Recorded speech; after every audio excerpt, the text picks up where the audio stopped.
بسم اللہ الرحمن الرحیم۔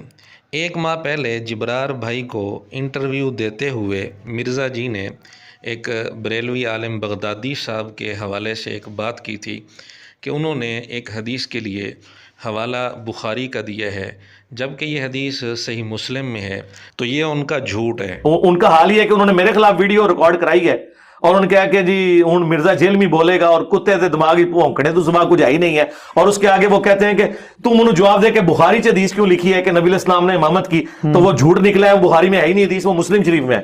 اتنا بڑا ان سے غلطی ہوگی۔ یعنی مرزا یہ تسلیم کرتا ہے کہ وہ حدیث صحیح مسلم میں موجود ہے، لیکن بغدادی صاحب نے بخاری کا حوالہ دے دیا تو مرزے نے اس کو جھوٹ بنا دیا۔ تو مرزے کے اصول کے مطابق اگر کوئی حدیث مسلم میں ہو اور بخاری کا حوالہ دے دیا جائے تو یہ بھی جھوٹ ہے اور بہت بڑی غلطی ہے۔ ابھی پبلک سیشن نمبر 69 کے نام سے مرزا جی نے تازہ کلپ اپلوڈ کیا ہے اپنے چینل پر۔ اس کے اندر دو نمازوں کو جمع کرنے کا مسئلہ بیان کرتے ہوئے جمع تقدیم کے متعلق یہ بات کی ہے کہ اس پر بخاری مسلم دونوں کے اندر حدیث موجود ہے کہ نبی اکرم صلی اللہ علیہ وآلہ وسلم ظہر کے وقت میں ظہر اور عصر دونوں نمازیں پڑھ لیا کرتے تھے۔ اور ایک ہے جمع تقدیم۔ جمع تقدیم یہ ہے کہ زور کے ساتھ ہی عصر ملا لی جائے۔ وہ بخاری مسلم میں ہے کہ نبی علیہ السلام اگر ظہر کے وقت سفر کے لیے نکلتے تو ادھر ہی مدینہ شریف کے اندر ہی زور عصر کٹھی پڑھ لیتے۔ تو کیا مطلب ہے کہ ابھی عصر کا وقت تو ابھی شروع ہی نہیں ہوا، تو جمع تقدیم ہو گئی۔ یہ واضح حدیثیں ہیں بخاری مسلم کی، حنفی نہیں مانتے اس کو۔ اس میں لکھا ہوا ہے کہ اگر زور کا وقت شروع ہو چکا ہوتا تو آپ عصر بھی ساتھ ہی پڑھ کے نکلتے۔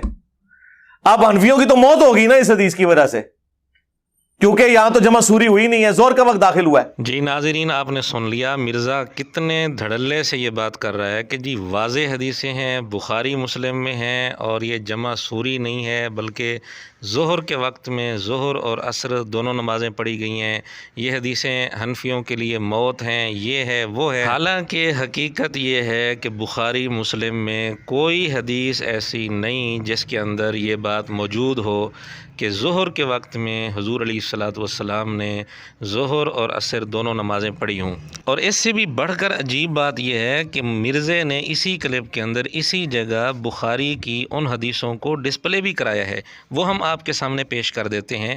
یہ آپ کے سامنے پہلا اسکرین شاٹ ہے جو مرزے نے اسی کلپ کے اندر ڈسپلے کرایا۔ اس میں صحیح بخاری حدیث نمبر 1106 اور 1107 ہے۔ اس میں صرف اتنا مضمون ہے کہ ایک حدیث میں ہے کہ مغرب عشاء حضور علیہ الصلوۃ والسلام جمع کر لیتے تھے جب سفر کے لیے جلدی ہوتی، اور ایک حدیث میں ہے کہ دوران سفر ظہر عصر کی نماز کو اسی طرح مغرب عشاء کو ملا کر پڑھ لیتے تھے۔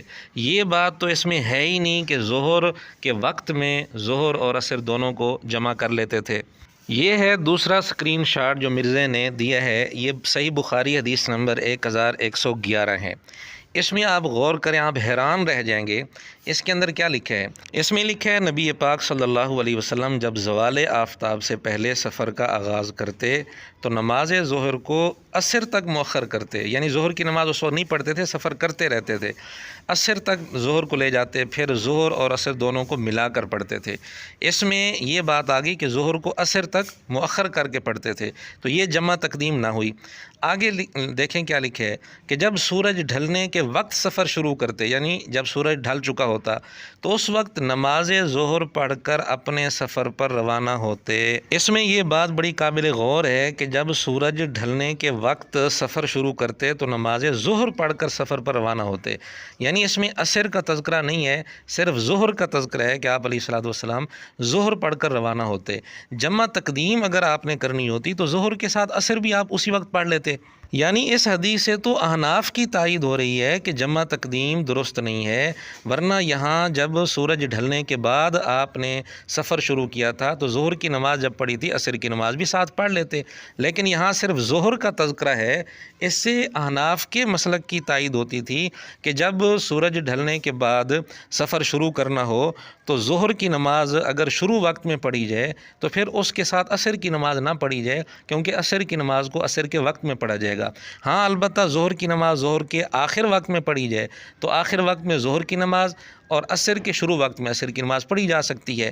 تو اس حدیث سے احناف کی تائید ہو رہی تھی، لیکن مرزے نے اس حدیث کو پیش کر کے نعوذ باللہ احناف پر اتنے سخت الفاظ بول دیے اور بڑے دھڑلے کے ساتھ اتنا بڑا جھوٹ بول دیا۔ مرزا کہتے ہیں یہ حدیث حنفیوں کے لیے موت ہے۔ نہیں، حنفیوں کے لیے موت نہیں ہے، یہ خود مرزے کے لیے اب موت بنے گی۔ خلاصہ یہ ہے کہ بخاری مسلم میں ایسی کوئی حدیث نہیں ہے جس کے اندر یہ بات موجود ہو کہ حضور علیہ الصلوۃ والسلام جب ظہر کی نماز شروع وقت میں پڑھتے تھے تو ظہر کے ساتھ عصر کی نماز بھی اسی ظہر کے وقت میں پڑھ لیتے تھے۔